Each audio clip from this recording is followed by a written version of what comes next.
A podcast? Did your radio show get canceled?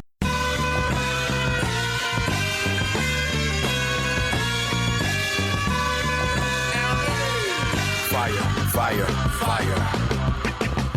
Low down and filthy, but the discipline is on point. Schooled myself, made my own dojo. A cold flow with the whole dose of soul. Maintain composure, even in theory. An anomaly. This week on the $1 Million Plan, we've got someone's got extra money left over at the end of the month. Yeah, I know. Novel concept. But she's got that, and we want to make sure she's doing the best things with that money so she doesn't experience lifestyle creep. And that's coming from a lifestyle creep. She's with us now. Her name is Renee. Hello, Renee.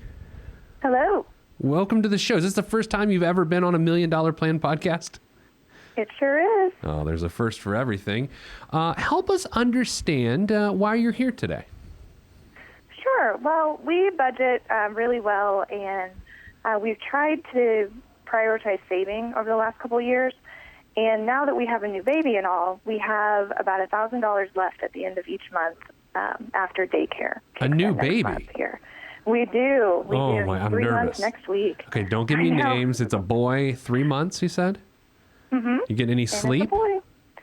Yeah, he's doing actually pretty good. Oh my gosh, I'm nervous. I get nervous around babies. I feel like they judge too. me. You do too? Well, so how do you have $1,000 left over a month right now? Like, okay, so now I got to know all sorts of stuff. Before you had the baby, you had a lot of money left over at the end of each month, correct? Yes. And now with the baby and daycare costs and then netting out, that number has actually fallen to $1,000 a month. Is that accurate? That's right. Wow. It's funny how that works. Let's take a look at your numbers here. Your household income is $85,000 a year. How many income sources is that? 2. All right. So how does that divide between you and your significant other? I make about $31,000. He makes the rest. All right. And your net monthly income is $4,700. Your long-term savings is $39,000. You put $1,100 a month towards your retirement plan. That's aggressive. I like that. Tell me about that. Sure. Well, I worked a couple jobs that didn't really offer any retirement savings, so I feel like I'm behind, actually. I work in higher ed, and once you're there a year, they match your retirement savings at 7%. Okay. So I throw in 7, and they match the 7 back. So I've been throwing in as much as I can at that just to get the match for sure. So the magical number, as everyone doesn't know, is between 12 to 14%. If you can get 12 to 14% of your gross annual income going towards retirement as early as you can within your career, your chances at a successful retirement are through the roof. So Renee, that's good news because you're at 14%. You're a wee 29-year-old young lady. I feel like such an old guy now. Do I feel like don't pander to me, Renee? I don't need pandering. Like, I don't feel that old. I mean, I know I'm a sort of curmudgeonly. I'm only 39, but I feel like I'm 50. You know? You don't look that old. There That's you for go. sure. Well, you're welcome to come back on the show anytime. Let's point out to the audience right now. You currently cannot see me. We're on the phone. That's only fair to point out that you cannot see me. So, what about the debt situation? You've got $4,000 in debt. Is that what I understand? Yep, just the car. We're aggressively paying it off, so that's where that extra $1,000 a month is going right now. Oh my gosh. Okay, so it is really important to point out. Did either of you have student loans coming out of school? We did. We had about, I want to say maybe $17,000 between the both of us. We paid it off. We paid off credit cards a couple years ago. We don't have them now. Student loans are gone. We paid off one car, so now we're just down to a little bit left on this one. We kind of hit pause for a while with the baby and all, so we kind of just stockpiled up the money for most of the pregnancy and maternity leave here, and I'm going back to work in 2 weeks, so we're ready to start moving again.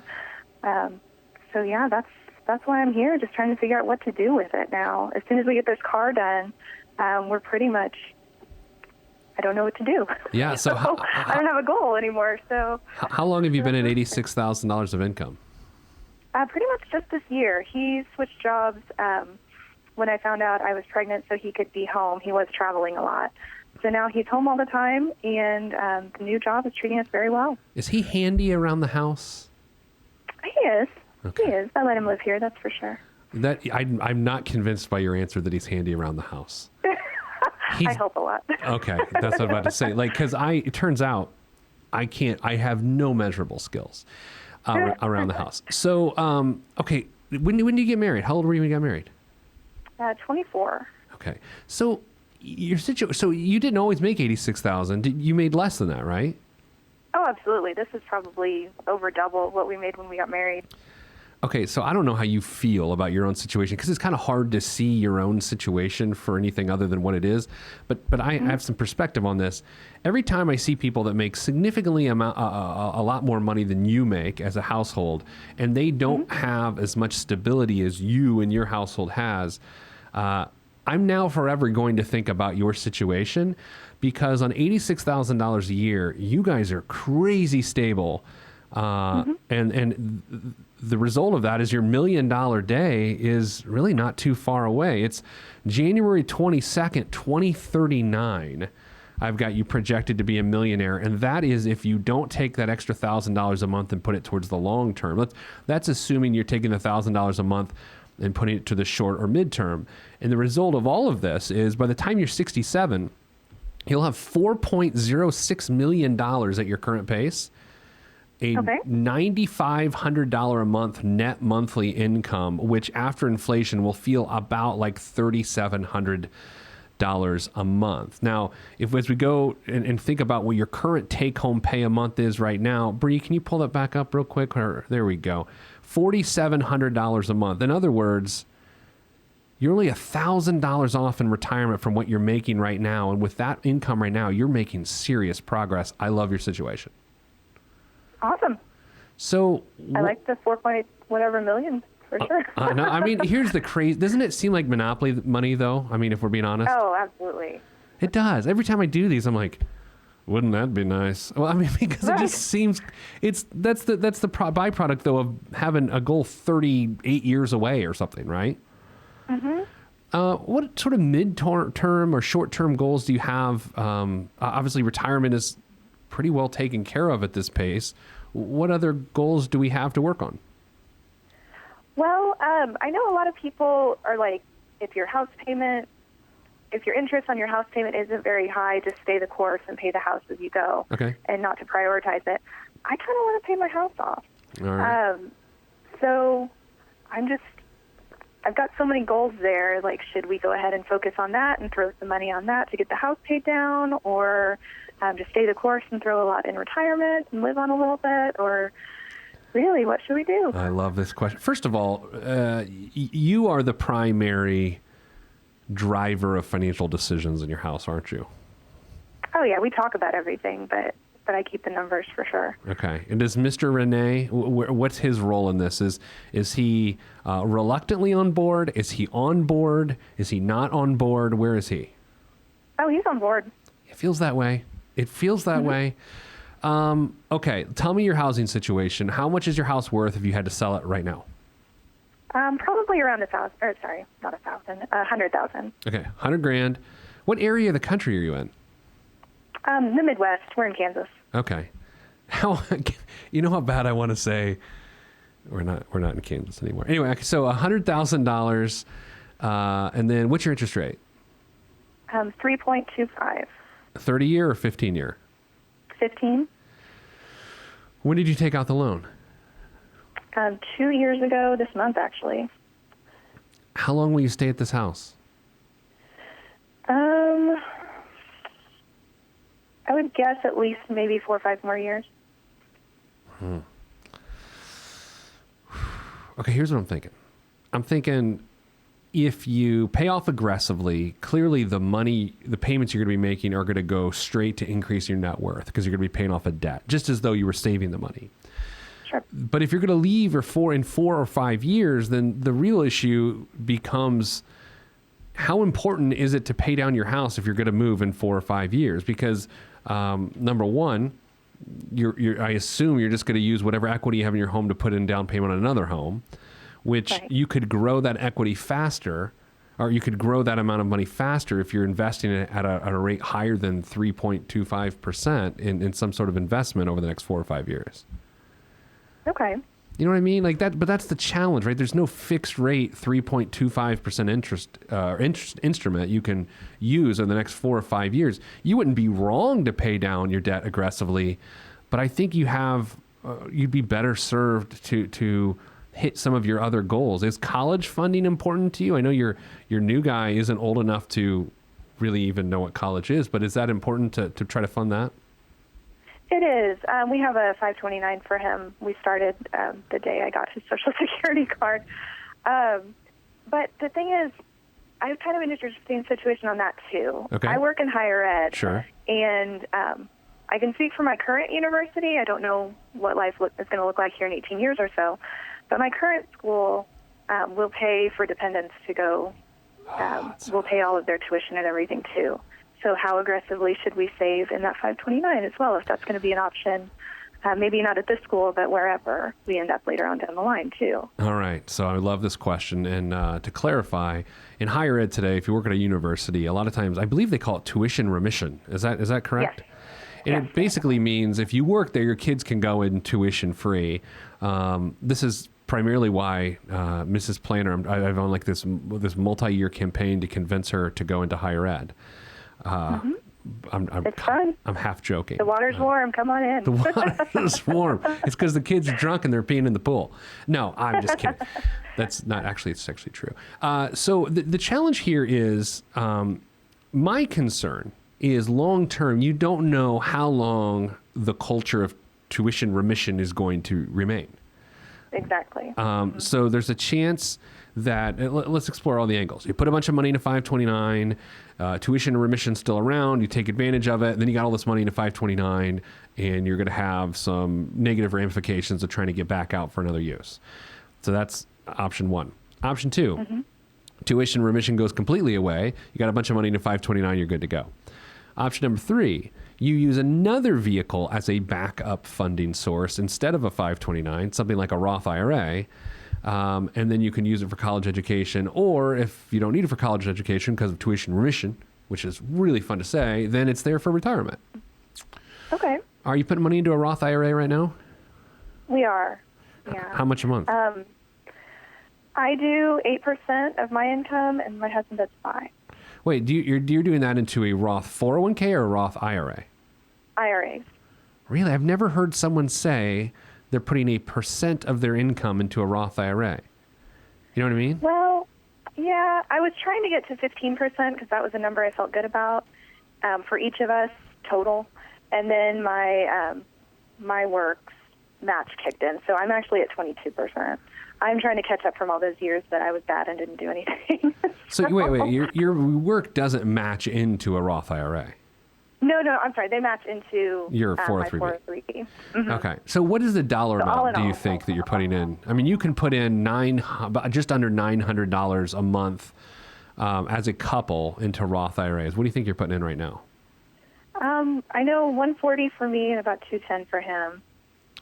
Okay, so we're going to keep talking about this clearly because I'm not just going to hang up on you, but Sure. my gut feeling, what if I did right now? Wouldn't they just be like, you know what, Bree, hit the You're button. like, I guess I'll never know. You'll never know. It's like I was eaten by a shark. I think you just crank up the Roth. I mean, I think number one priority is to crank up Roth because it's the most versatile financial instrument that you're going to have access to.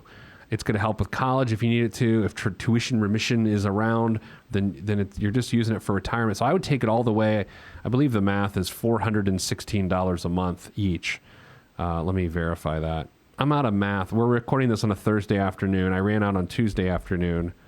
So you're going to have to deal with what you get. $458. $458 a month each. So I guess that, $916 a month as a couple you can put into Roth. Okay. You have no other debts other than the car and the mortgage? No, And you got $7,000 in savings? yes. Now, I know we're just getting used to this new guy that lives with you. He can't read, doesn't have a job. Yeah, it wakes me up all the time. Wakes you up all the time. Oh, man. And I know we're jumping the gun in this question, but, do you think there are future children involved in this situation? Since you're not one of my in-laws, I can probably answer that. Yeah. How do you know? Probably. Probably. Oh, Okay. I know. So, I'll call The reason I ask is twofold. Number one, at some point in time, whether it's you or your husband, do you want to have the flexibility to have one of you stay home, or do you think you'll always have dual incomes? Well, that was kind of why we're in the situation we are in, was just we wanted to save as if one of us would be home, but plan on going to work anyway. So just in case anything weird happened. Ideally, since daycare is kind of expensive, maybe after a couple of kids, stay home just to get them through that infant stage at daycare, since that's where all the money would go. I'd like that to be a possibility, but I still really like my job. So would tuition remission be messed up if you did that? Yeah, probably. I'd have to probably see about going back to school or back to work or a different school or things like that. So life is complicated. Ideally, I'd like to stay where I am. So a big part of this, and you've already said it. I mean, you're going to come on the show and actually teach us more than I've taught anyone here today. But you want to make sure that you're not compromising your ability to have flexibility and staying home by the decisions you're making now with your discretionary income. Sure. That's what we're dealing with here. So, this is fascinating. Do you have an HSA or traditional health coverage? It's traditional. Since his due date was so close to the year change, I wanted to stay in something I knew instead of doing an HSA.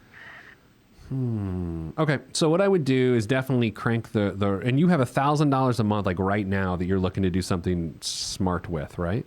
Sure. You got $7,000 in savings. And you're already putting, I think you did the math, about $400 a month into Roths, right? Mm-hmm. So I would add $500 there, and then maybe go $500 in savings until you get $15,000 or so. And then if you want to put that extra $500 a month into paying down your mortgage, that wouldn't be the end of the world, or even increase in your 401k deposits. I think what could be interesting now, I'm rethinking the advice I just gave you. If you want to have some flexibility and to stay home for a couple years to get them through their infancy, as they call it in the biz, then what you might want to do is to build up that emergency fund a little fatter. And plus, if there's additional costs of delivery of the child, the medical costs, then you'll be able to fund that as well. Yeah, I think you need to cash up. I think you need a big chunk of money that will provide flexibility here in the next 24 to 36 months. Okay. I like how I just did your family planning. I was just like, next 24, 36, hell, Irish twins. What's it matter? Let's get after it now. I'm sorry. How many kids are we having, Pete? Tell me. I don't know. I mean, I think you guys go for the record. I'm weird. You know this. I was laying in bed last night, and I was thinking, who's had the most kids of all time? Right? Like, what's the record for most kids? I'm looking this up. I'm Googling it right here. Do you know? Do you happen to know? I saw an article the other day that was really, really high. Really? So I wonder if it's the one you're going to find out. Mm-hmm. Oh, my God. I just found the answer. Mm-hmm. Holy cow. Okay, here we go. Vasilev and his first wife hold the record for the most children a couple has ever parented. She gave birth to a total of 69 children. That's it. That's the one I saw. They were all multiples, too. No singles. 16 pairs of twins, 7 sets of triplets, 4 sets of quadruplets between 1725 and 1765, and a total of 27 births. Renee, what in the world? That's not going to be me. That's your life. I think this is what's on the horizon for you. Can you imagine if Mrs. Vasilev from Shuya, Russia, which is a close relation to the United States, Russia is, can you imagine if she was on the show right now and we were talking about college planning for 69 children? I think she would be wise to say they're on their own. Can you imagine that? Like, that's all I'm going to talk about for the next few days. Did you see her age in that article? Oh, I don't know. How was it? Was it crazy? She was not very old. Poor thing. Well, it's like teen mother situation? No, I don't think that bad. But she wasn't very old at all. I think maybe early 50s or something. Oh, and then here's another one. There's a man who fathered over 600 children. That's what? Okay, cool. We got to change the topic. I mean, this is 600 kids. I'm doing the math on that. Wow. I wasn't even Wilt Chamberlain. 600 people. I don't even know if I've talked to a person 600 times. Nevertheless, hugged them aggressively, if you know what I mean. Mm-hmm. Oh my gosh. Okay, sorry. This is getting weird. How about life insurance? I mean, I know you don't have 69 children, but do you and your husband have life insurance? We do. We have a couple term life policies. How much? I think he has about 500,000, and I may have 300. Okay, that's pretty good. A will? Next Thursday, we have an appointment to go in and talk about that. You're totally making that up. No, it's Thursday. You're totally making that up. We had a meeting with the financial advisor guy today, so I was asking him questions to compare. What did this guy say? What like an actual professional? What did that person say about your financial life? Well, I mean, we're going to fire him, so not great. Yeah. You're totally winning. Well, so. he didn't like your situation? It was very weird. We sat down and he started explaining how to budget to me. And I was like, we need to read the room here. We're okay on this. We need to read the room. Oh my gosh, you're a delight. Did you guys have an elongated conversation about having 27 births? We did not. So I knew I was missing something off the checklist. He seriously started with budgeting? Like, did you tell him about what's happening here? This is not a budgeting issue. He drew a flow chart that had bills on one side and expenses on the other side, and I had to stop him. Oh my gosh. I'll email you the chart later. Oh, please, totally do. Okay, I'm gonna drop this on you right now. I give you a 10 out of 10. I give you a 10 out of 10. So every situation's different, and I like how people work within what works for them. And your situation works really well. You think straight. You don't need help budgeting.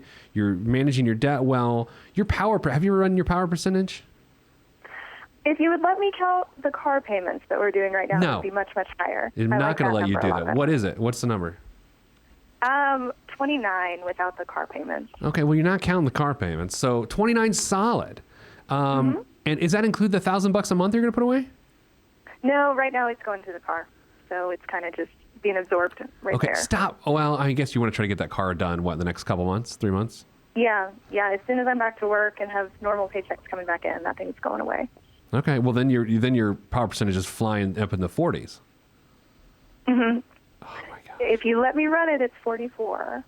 So that's I have solid. a chart just to see how we're doing. Look at you. We're not in Kansas anymore. I had to get that in. I'm very sorry. I know you did. No, I love my spreadsheets. I've got them for all of this stuff. I drove through Kansas several times as a kid, and I can tell you, you've never felt hot wind until you've driven through Kansas in the summer, and it's just like a furnace blower. It's crazy. Mm-hmm. And you like that? Well, I mean, it's better than where we lived before, so yeah. So are you going to live in Kansas for a while? We've lived here for 3 years, I think. That's great. I mean, we were in Missouri before that, so not a big move. I believe it's pronounced, unless you lived in St. Louis, it's pronounced Missouri. Oh, no. Mm-mm. No, it's true. All right. Anything else for me? I mean, we've talked about multiple births. We've talked about hot wind. We talked about Mrs. Vasalayev. I mean, this is basically the best episode of $1 Million Plan in the 150 episode history. No, I can't think of anything else. I wish I would have read up on some more news to talk about. But... Can you do this? Can you give your husband a very big high five /hug /kiss? Because you guys did a great job. But take it easy. We're not trying to have 27 births. But good job to both of you. I mean, phenomenal work. You don't need budgeting help. And man, I can't wait to see that chart that you email me.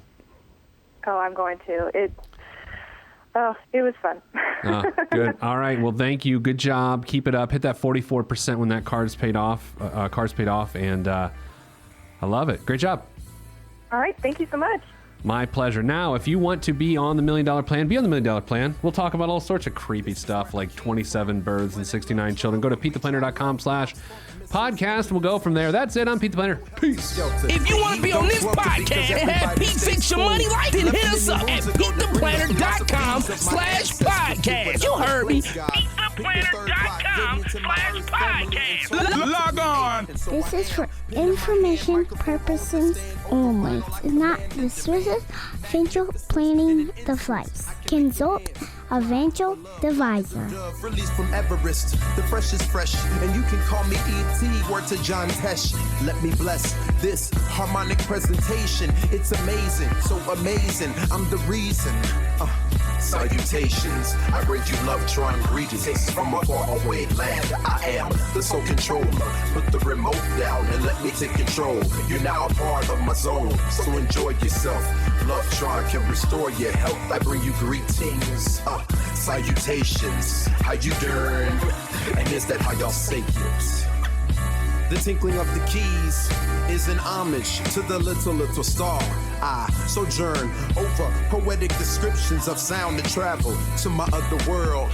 Out of this world, spaceship on my arm took me home, fueled by the ink and the megabytes and the hypertext transfer protocol, stronger than the Skynet and the Terminator. I push faders into warp speed, glide with ease, creating a breeze they call a black hole. Event horizon, no rear view concerns. This I adjourn, in beats I burn. This I adjourn, in beats I burn.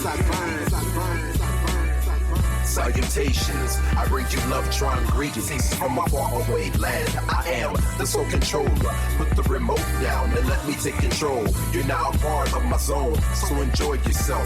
Love Tron can restore your health. I bring you greetings, salutations. How you doing? And is that how y'all say it?